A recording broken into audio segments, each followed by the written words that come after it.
Nung inoffer sa yung role, medyo may pagdadalawang isip ka ba na mabibigyan ko ba ng hustisya itong role ni Dayang Luwalhati?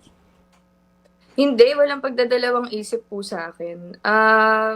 Nung nalaman ko pa lang actually na si Bossing at si Piolo Mhm. ang gaganap po, hindi ko na naisip na kailangan ko pang basahin yung script. Wow. Tsaka, I've worked with APT before and grabe po talaga sila mag-alaga ng kanilang ng mga tao nila. Kaya wala, may full trust talaga po yung binigay ko Oo, sa oo, production. Hindi ko oo. naman, syempre hindi ako magse-self-doubt kasi the fact na in-offer sa akin.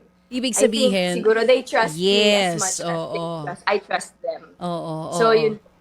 So alam nga natin na isa ka dito sa mga mapapanood ng mga kapatid natin. Pero Sue, anong pinagkaiba nito sa ibang mga pelikulang nagawa mo? And gaano kahirap yung pagganap mo dito kay Dayang Luwalhati? Ibang-iba po, nakaganap na po tayo ng comedy, Mhm. nakaganap na tayo ng drama. Nahirapan ka ba Pero dito? first time ko lang gaganap na na prinsesa, 'di Yan ba? na. Kakaiba talaga po siya.